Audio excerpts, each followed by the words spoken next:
It's 1943. The Pacific War has entered its bloodiest phase.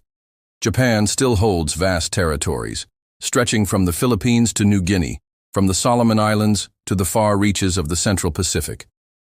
But the tides are beginning to shift. American carriers now strike deeper and deeper into Japanese territory.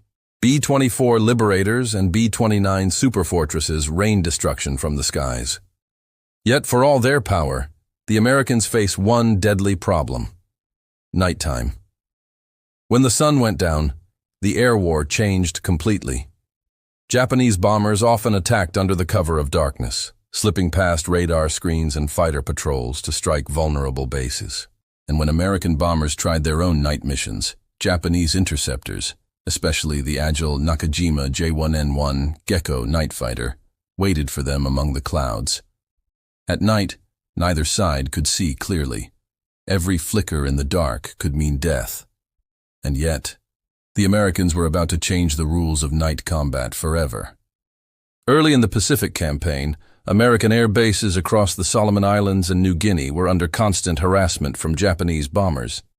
The Japanese Navy's twin-engine Betty bombers would sneak in low under moonlight, dropping bombs on runways and fuel depots before disappearing back into the night.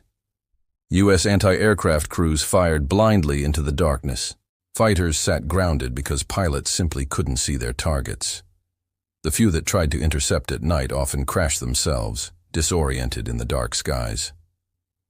Colonel William Kepner, a U.S. air commander in the Pacific, famously said, "We owned the day, but the Japs owned the night." Something had to change. Back in the United States, engineers and military planners were already experimenting with a new kind of technology: airborne radar. It was a top-secret development born in the labs of MIT's Radiation Laboratory and Britain's Telecommunications Research Establishment. The idea was revolutionary: put a miniature radar system inside an aircraft, allowing it to see enemy planes through darkness, clouds, or fog. But there was a problem. Radar equipment was huge, heavy, and temperamental. No existing U.S. fighter could carry it without sacrificing performance. So in 1942, the U.S. Army Air Forces began developing something entirely new: a purpose-built night interceptor, equipped with advanced radar, long range, and heavy firepower. The result would soon be known as the Northrop P-61 Black Widow, a name that would strike terror into Japanese pilots for the rest of the war. The P-61 was unlike anything the Pacific had seen before. It was a giant twin-engine aircraft painted entirely black, designed to blend into the night sky. It carried a crew of 3, a pilot, a radar operator, and a gunner. Its secret weapon was the SCR-720 radar, mounted in its nose. This radar could detect an enemy aircraft up to 5 miles away, long before it was visible to the human eye. With 4 20mm cannons and 4 50-caliber machine guns, the Black Widow could obliterate its target before the enemy even knew it was there. In early 1944, the first P-61s were deployed to the Pacific. Japanese pilots initially laughed at the strange-looking black aircraft. They thought it was too big, too slow, too strange to be dangerous. They were wrong. On a humid night over Saipan, radar screens flickered inside a U.S. base. A Japanese bomber was inbound. Captain Harold Mitch Mitchell and his radar operator, Lieutenant R.F. Bob Coons, were scrambled in their new Black Widow. As they climbed into the dark, the radar operator's voice echoed in the intercom. "Target bearing 240, range 5 miles, closing fast." Mitchell couldn't see a thing, just blackness, but the radar saw it. Slowly, they closed the distance. At 2,000 feet, the outline of a Betty bomber appeared, a faint shadow against the stars. Mitchell lined up the guns. Got him. A burst of 20mm fire ripped through the night. The Japanese bomber exploded in midair, its flaming wreckage falling into the sea below. It was one of the first confirmed radar-guided kills in the Pacific. From that night onward, Japanese pilots learned a chilling truth: even darkness could no longer protect them. Over the next few months, American night fighters multiplied. They operated over Saipan, Guam, the Philippines, and eventually the Japanese homeland itself. Japanese crews couldn't understand how these American planes kept finding them in pitch-black skies. Some thought the Americans had developed cat eyes.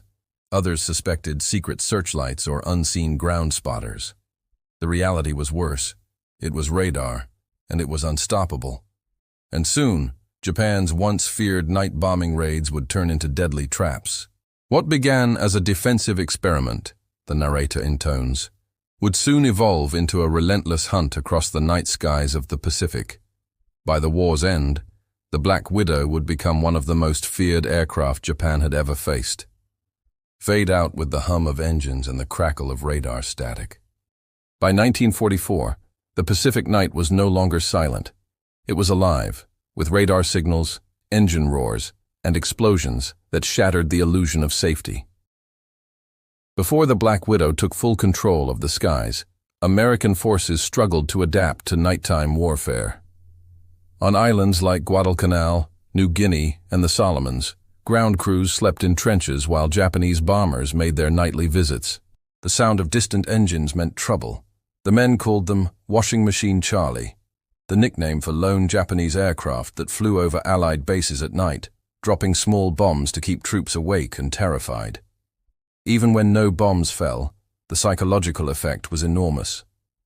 Soldiers would grip their rifles under their mosquito nets, staring into the darkness, waiting for explosions that sometimes never came. Japan had mastered the art of harassment by night, a psychological weapon as much as a physical one. But soon, America would strike back, with something the Japanese didn't even believe was possible. In the early stages, before the P-61's arrival, American forces tried improvising. They took British Bristol Beaufighters, twin-engine aircraft already used in Europe for night interception, and shipped a few to the Pacific. Some U.S. squadrons even modified Douglas A-20 Havocs, nicknaming them the P-70. These early attempts were clumsy. Their radar systems were primitive, and the Pacific's humidity played havoc with electronics. Many radar screens flickered uselessly, and pilots complained that they could barely tell clouds from aircraft. One frustrated U.S. pilot wrote in his mission report, "You see a blip on the screen. Could be a Jap bomber, could be a rain cloud. Either way, you don't find out until you're dead or out of gas." Still, these early makeshift night fighters gave American crews invaluable training. They learned to fly without visual references, to trust the cold green glow of their radar scopes, and to coordinate between pilot and radar operator, a partnership that would become the heart of night combat. When the P-61 Black Widows finally arrived in the Pacific, they didn't just bring technology, they brought a new breed of pilot. Night fighter crews were elite. Unlike day fighter aces who relied on lightning reflexes and sharp eyesight, these men needed patience, discipline, and teamwork. The pilot's eyes were useless in the dark. His entire hunt depended on the calm, precise voice of the radar operator seated behind him. Their communication was quiet, rhythmic, almost surgical. Target bearing 235. Range 4 miles closing. Contact confirmed. You're lined up. Fire. It was a deadly dance of trust. Two men moving through total blackness, guided only by the invisible pulses of radar. Crews spent weeks practicing radar intercepts in the skies above Hawaii and Saipan. The exercises were nerve-wracking. Simulated enemy planes, tight turns in pitch darkness, and the constant threat of spatial disorientation. Many pilots vomited in their oxygen masks during training. Others crashed. But those who mastered it would become some of the deadliest aviators of the entire war. At first, Japanese commanders dismissed reports of invisible American fighters.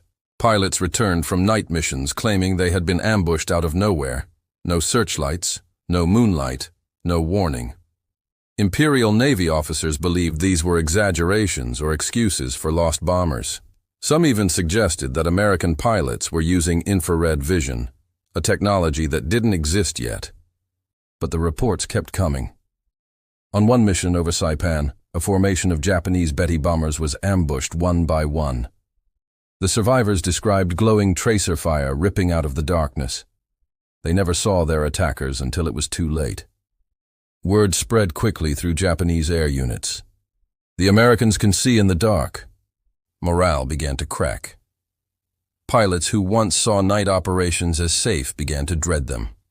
By mid-1944, U.S. forces had captured Saipan, a key stepping stone toward Japan itself.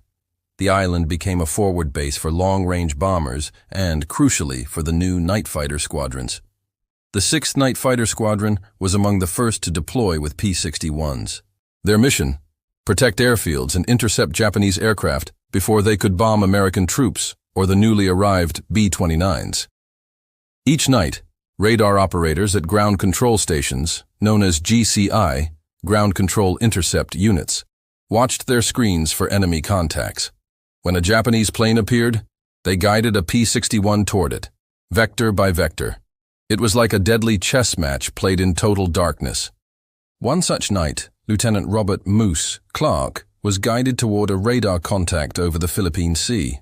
The target was a Japanese reconnaissance plane. Clark's radar operator whispered coordinates as they closed in. At 1,500 feet, the shape of a twin-engine aircraft appeared faintly against the horizon.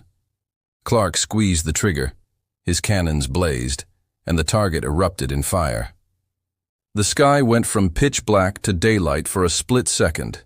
Then, nothing but ash and silence. By late 1944, the P-61 was proving itself in every theater: the Pacific, China, Burma, India, and even over Europe.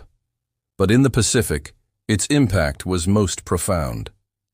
For the first time, the Japanese Air Force was losing the one domain it still believed it controlled: the night.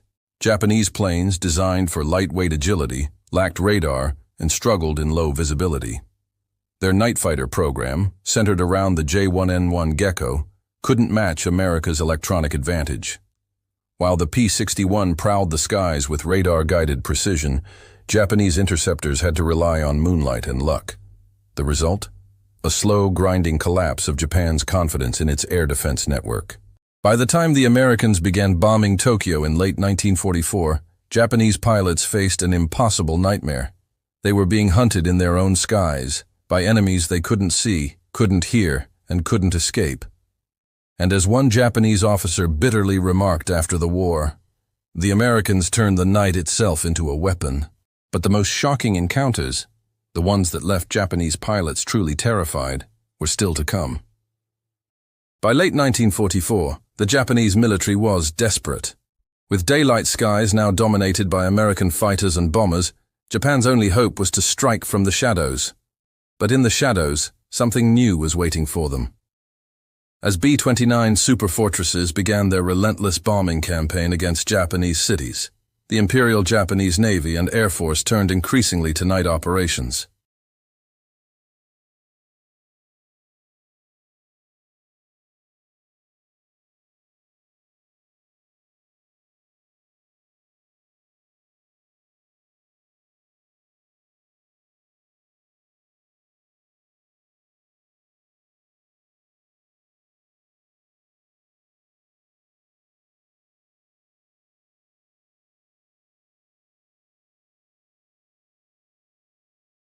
We've got multiple bogies inbound.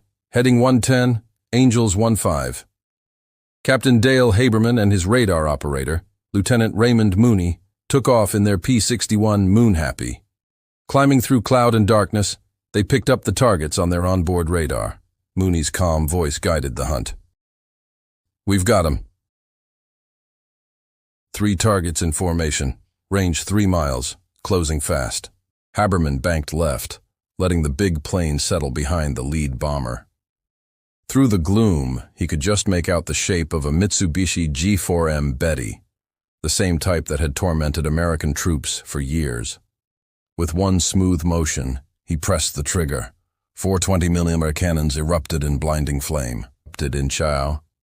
The Betty disintegrated instantly. The second bomber tried to turn away, but the radar kept them locked on. 2 minutes later, another burst, and another kill. When Haberman and Mooney landed, the ground crews gathered around their scorched, black-painted aircraft. They'd just scored the Pacific's first double-night victory in one mission. That night, American pilots realized something chilling. The hunter had become the hunted.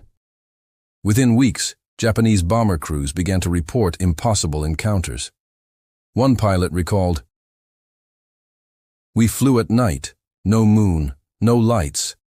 Suddenly tracers appeared from behind us, like red snakes in the sky. We never saw where they came from." Another crew claimed the Americans had spirits guiding them through the dark. Rumors spread through air bases in Formosa and the Philippines that the Americans had captured the power of the moon. The P-61's SCR-720 system could detect an aircraft over 5 miles away, even pick out the difference between a twin-engine bomber and a single-engine fighter. And when linked with ground control intercept, GCI stations, the Americans could choreograph night interceptions with mathematical precision. For the first time in the Pacific War, Japan's vaunted night bombing campaigns began to fail.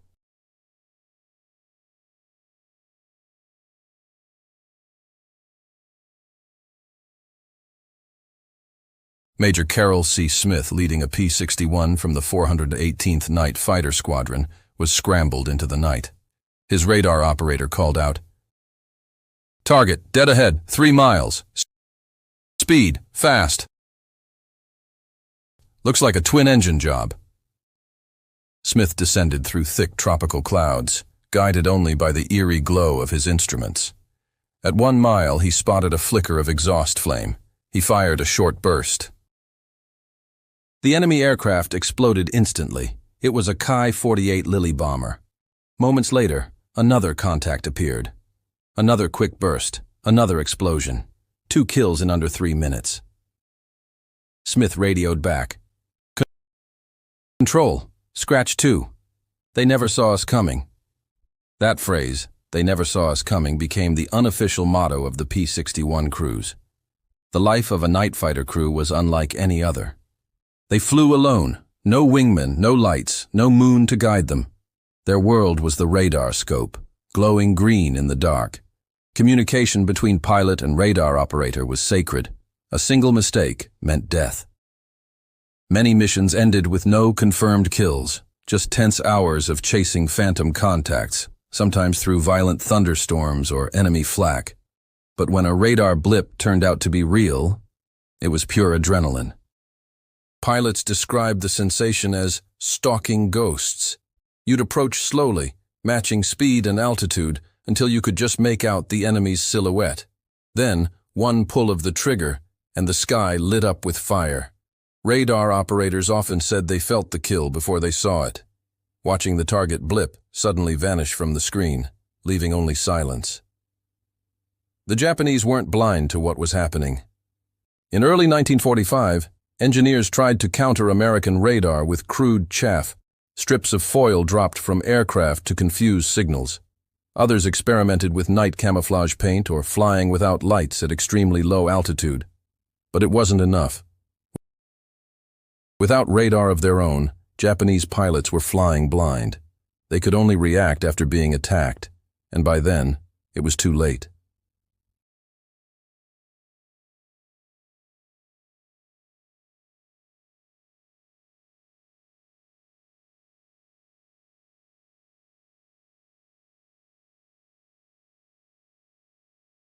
What had once been Japan's advantage, the cover of darkness, had become a source of terror.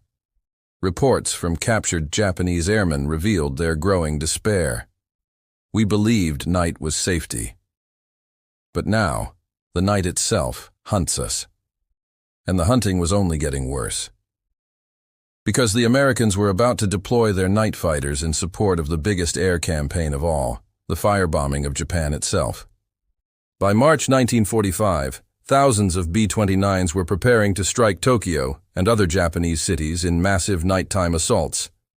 The Japanese prepared to intercept them, but they didn't realize that dozens of Black Widows would be waiting in the same skies. And for Japanese pilots trying to defend their homeland, those dark nights would become the most terrifying of their lives. March 9, 1945, midnight over Tokyo. The glow of thousands of B-29 bombers fills the horizon.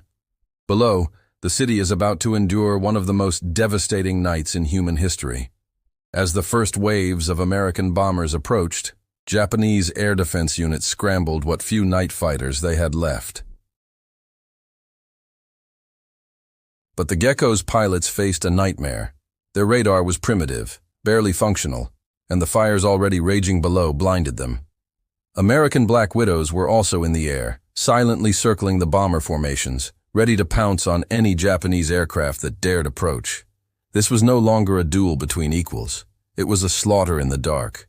Throughout early 1945, the Northrop P-61 Black Widow dominated the skies over the Philippines, Iwo Jima, Okinawa, and finally, Japan itself.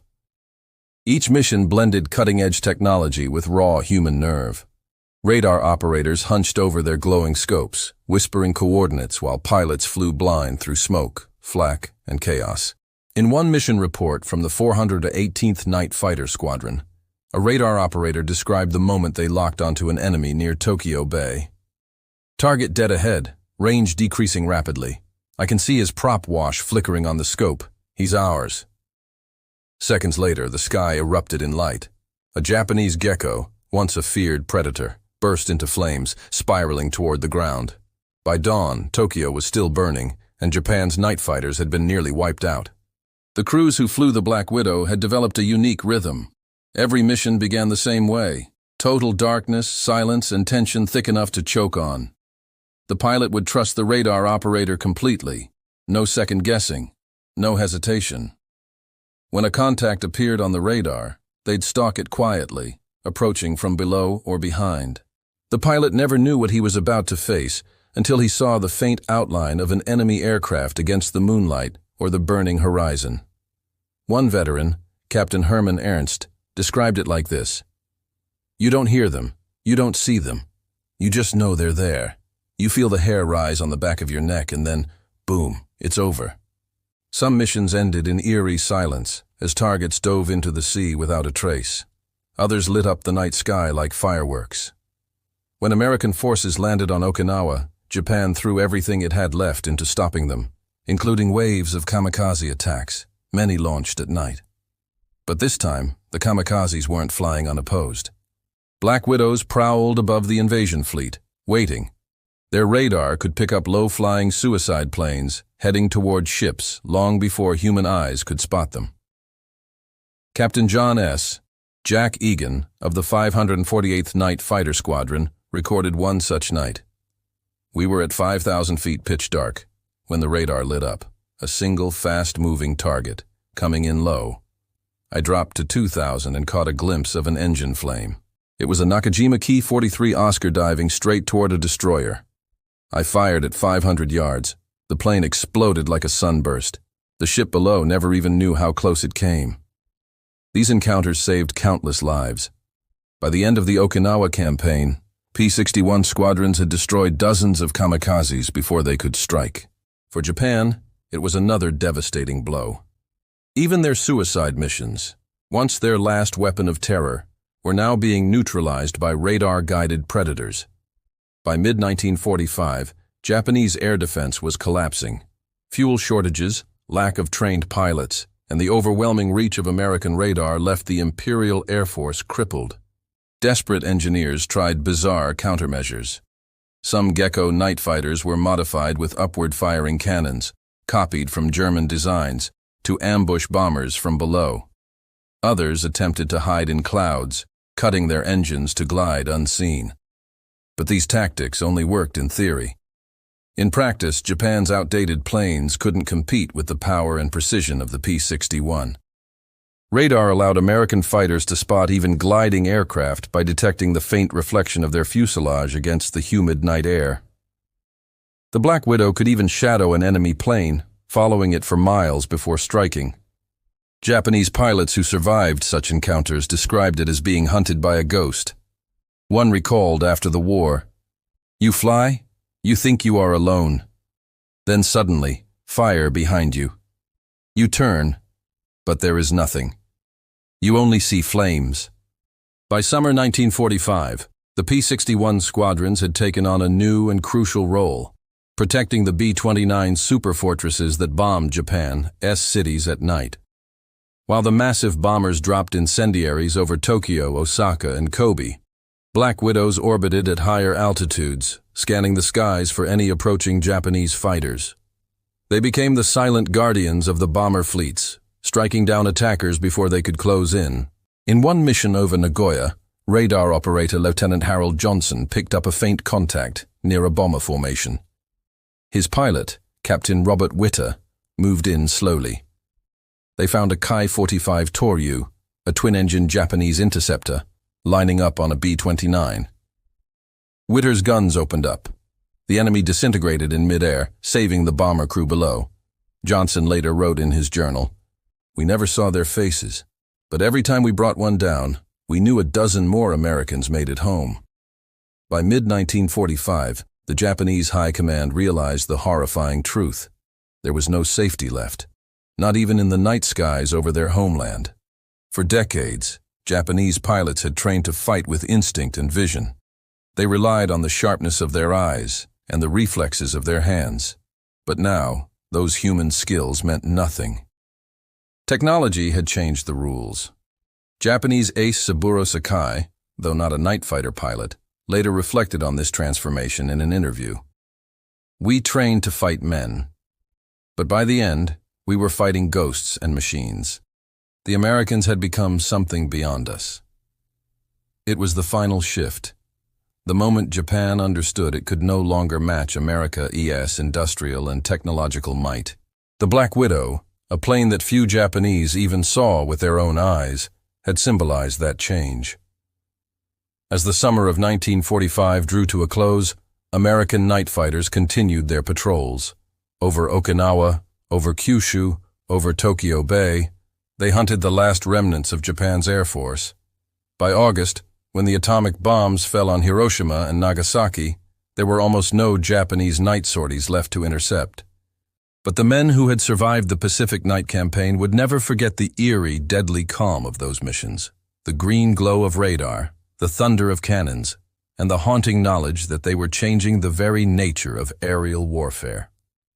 And for Japan's airmen, one bitter truth remained. The night no longer belonged to them. By August 1945, Japan's empire was collapsing. Its cities lay in ruins, its fleet rested at the bottom of the Pacific, and its air force, once the pride of the rising sun, was a ghost of its former self. But even as the end neared, the night skies above Japan still whispered with the sound of propellers. The last hunt was not yet over. The Black Widow squadrons of the United States had become restless hunters in the darkness. Their missions were no longer about defense. They were about control. Control of the night, control of the air, and control of the final moments of a war that had consumed half the world. And in those final weeks, as Japan fought with desperation, the P-61's legend reached its climax. July 30th, 1945. Captain Lee Kendall and radar operator Lieutenant Raymond Mooney of the 548th Night Fighter Squadron were patrolling above Okinawa. The war was in its final phase, but Japanese planes, mostly kamikazes and lone scouts, still slipped in from Kyushu under the cover of night.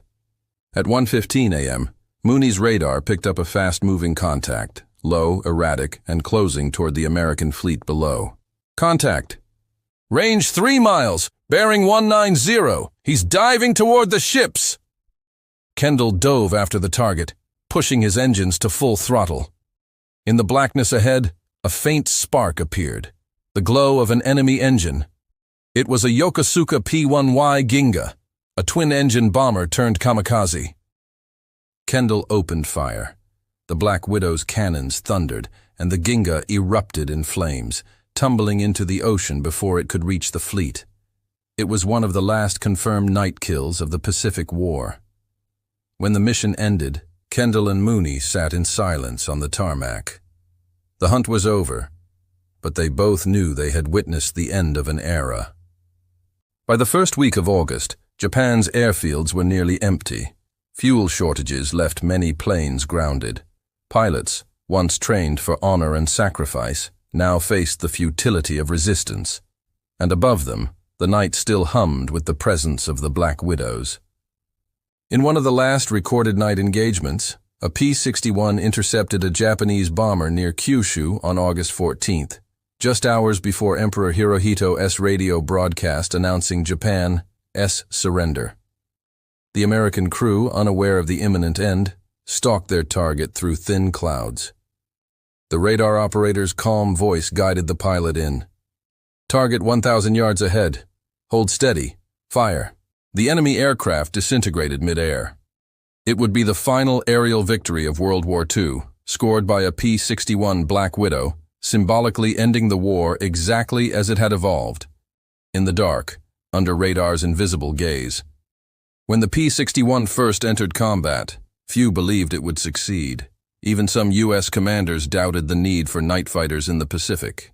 But by the war's end, the results spoke for themselves. The Black Widow had not only defended bases, bombers, and fleets, it had rewritten the rules of aerial combat. For Japan, the shock was total.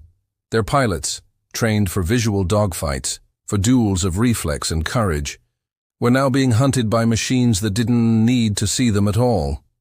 Radar had rendered centuries of warrior tradition obsolete.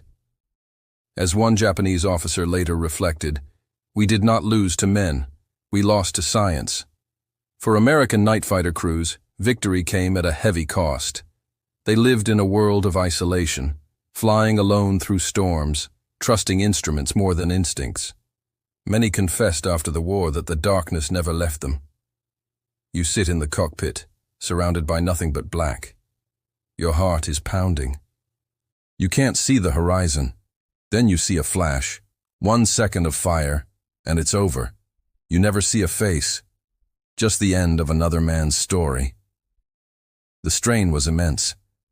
But these men had done something no one else in the Pacific had achieved. They turned fear itself into a weapon. Their dominance in the dark broke the Japanese Air Force's will to fight. And in doing so, they ensured that every bomber, every convoy, every ship beneath them could move safely through the night. The P-61's name was fitting. Like its namesake, the Black Widow Spider, it struck silently and fatally. Its victims rarely saw the attack coming. Painted in matte black, with its twin booms and radar dish, it looked more like a creature than a machine. To Japanese pilots, it became a myth, a phantom aircraft said to appear from nowhere, its guns flashing once before vanishing back into darkness. In intercepted Japanese communications, pilots referred to it as the Kurokumo, the Black Cloud. Others called it the Night Death. They had no idea how it worked, only that it did.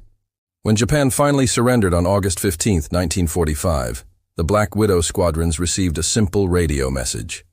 Cease all offensive operations. Return to base. The war is over. For many crews, it didn't feel real. After years of stalking enemies through the black Pacific skies, the silence was unnerving. One radar operator recalled, "I looked at the screen. No blips. Just a blank green circle. For the first time in years, there was nothing left to hunt." The crews returned home heroes, but their legacy had just begun. The technology they perfected, airborne radar, coordinated intercept tactics, electronic warfare, would become the foundation of modern air combat. Within a decade, jet-powered night fighters and radar-guided missiles would make the lessons of the P-61 essential reading for every air force in the world. And it all began in the dark Pacific skies, when a handful of American pilots proved that technology and teamwork could conquer even the deepest night. In the end, Japan's pilots learned a bitter truth. Their courage could not pierce the darkness that America had mastered. The Black Widow was more than a plane. It was a symbol of a new era, where war was no longer decided by who could see the enemy first, but by who could find them, even in the dark. As the sun finally rose over the Pacific in August 1945, the night that once belonged to Japan now belonged to the world's first true masters of the unseen war. The night fighters of the Pacific had done the impossible. They made darkness itself a weapon. The guns had fallen silent. The searchlights dimmed. The night, once alive with the buzz of propellers and tracer fire, was quiet again. But in that silence, something extraordinary had been born. World War II had ended, but the legacy of America's night fighters was only beginning to unfold. The P-61 Black Widow, once feared as a silent killer in the Pacific skies, became the foundation for a new kind of warfare. One fought not by the light of the sun, but by the glow of a radar screen. And while the world celebrated peace, Deep inside military hangars across America, engineers were already asking a haunting question. What comes after the Black Widow? Despite its groundbreaking design and combat record, the P-61 had a surprisingly short service life. By 1948, barely 3 years after the war, it was replaced by newer, faster jet-powered night fighters, like the F-82 Twin Mustang, and later, the F-89 Scorpion. To many pilots who flew her, it felt like a betrayal.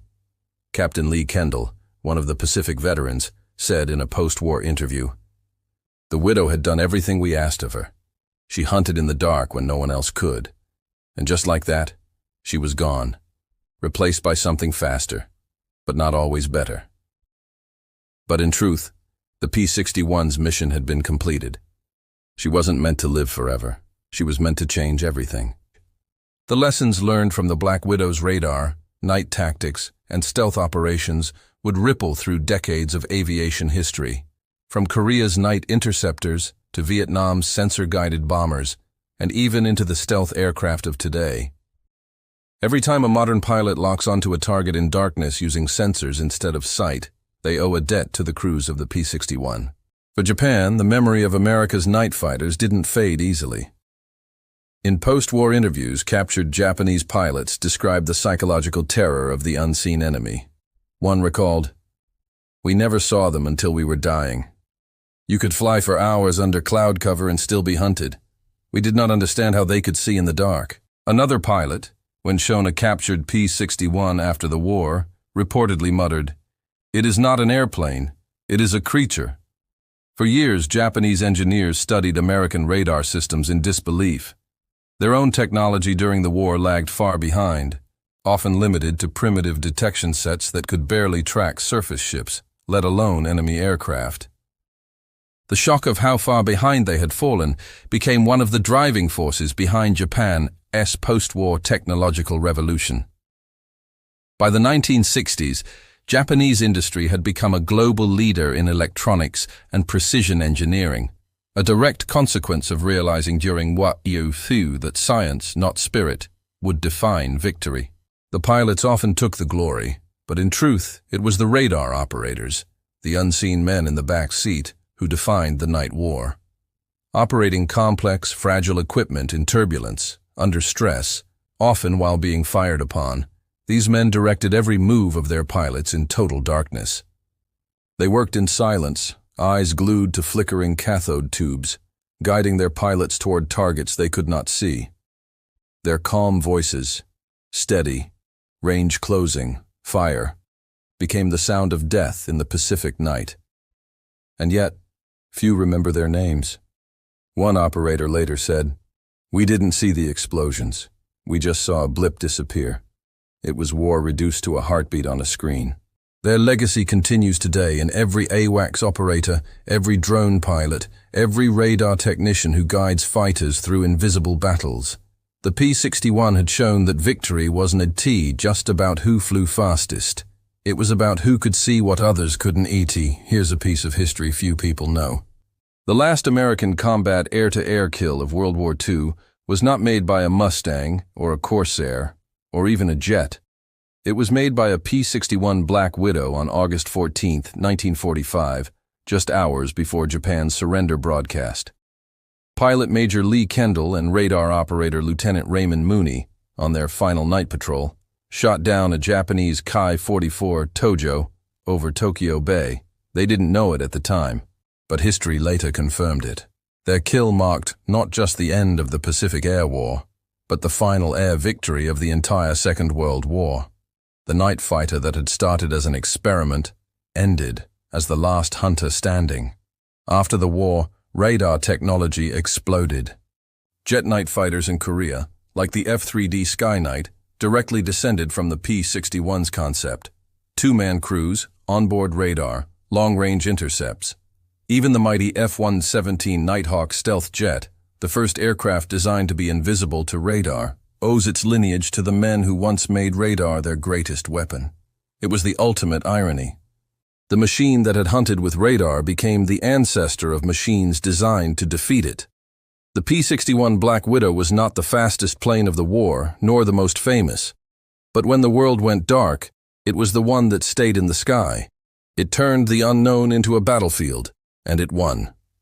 Its story is one of courage, of invention, and of men who faced the night not with fear, but with faith in each other and in the unseen power of technology. As dawn broke over the Pacific in 1945, the night fighters landed for the last time. Their mission was complete. The darkness that once belonged to the enemy now belonged to them. And though decades have passed, their story still reminds us that in war, it's not the light that defines heroes. It's how they face the dark. If you were captivated by this story of courage and innovation, make sure to hit that subscribe button. There are countless forgotten legends of World War II waiting to be uncovered, and together, we'll bring their stories back into the light. This was the story of America's night hunters, the P-61 Black Widows. Until next time, keep your eyes on the skies.